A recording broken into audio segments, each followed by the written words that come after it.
नमस्कार बच्चों, आज हम कक्षा 12 के लिए बायोलॉजी में एक महत्वपूर्ण टॉपिक लेकर के उपस्थित हैं, जिसका नाम है स्पर्मेटोजेनेसिस अर्थात मेल सेक्स ऑर्गन यानी कि टेस्टिस में शुक्राणु या स्पर्म के निर्माण की प्रक्रिया को हम स्पर्मेटोजेनेसिस कहते हैं। इतना तो हम जानते हैं कि जो मनुष्य है वो उसमें उनके सभी कोशिकाओं में शुक्राणु जो क्रोमोसोम की संख्या 2n अर्थात 46 होती है। तो उस आधार पे टेस्टिस की कोशिकाओं में या वृषण की कोशिकाओं में भी क्रोमोसोम की संख्या 46 ही होती है और 46 से शुक्राणुओं में 23 गुणसूत्र होते हैं अर्थात शुक्राणुओं के निर्माण की प्रक्रिया को हम स्पर्मेटोजेनेसिस कहते हैं।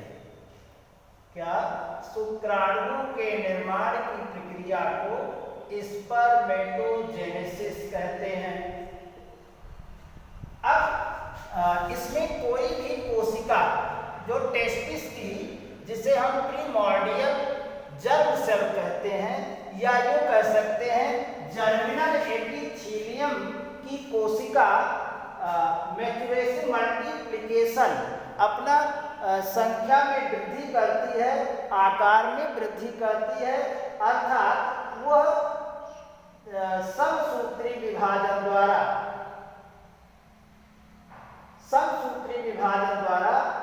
दो कोशिकाओं में बंटती है।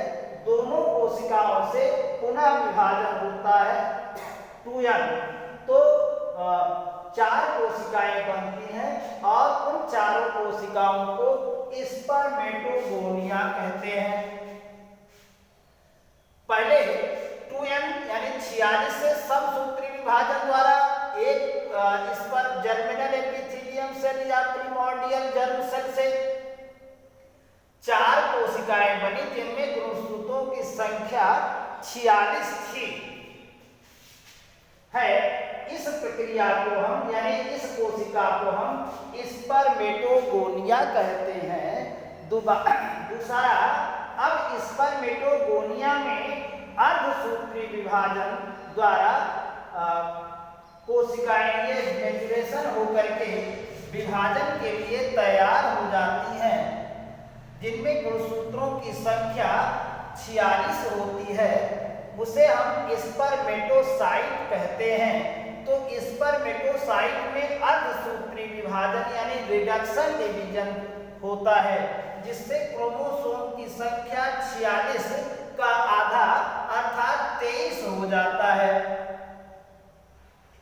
अब 23 यानी गुणसूत्रों की संख्या 46 से 23 यानी स्पर्मेटोसाइट में गुणसूत्रों की संख्या 46 हो जाती, वो भी अर्धसूत्री विभाजन। आप जानते हैं अर्धसूत्री विभाजन की 2 अवस्थाएं होती हैं, एक तो रिडक्शन यानी प्रथम जो मियासिस और दूसरा द्वितीय मियासिस।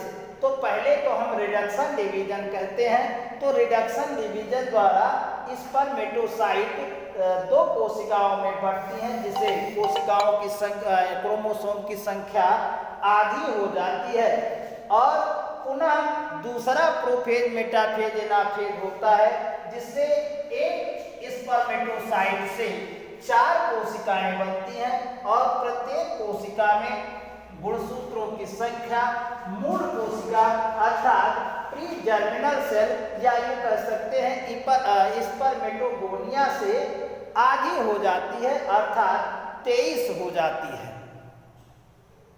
ये कोशिकाएं हैं। अब स्थिति आ जाती है जब क्रोमोसोम की संख्या 23 हो गई तो इसमें मैच्योरेशन प्रक्रिया होती है, जिसे मैच्योरेशन पीरियड कहते हैं।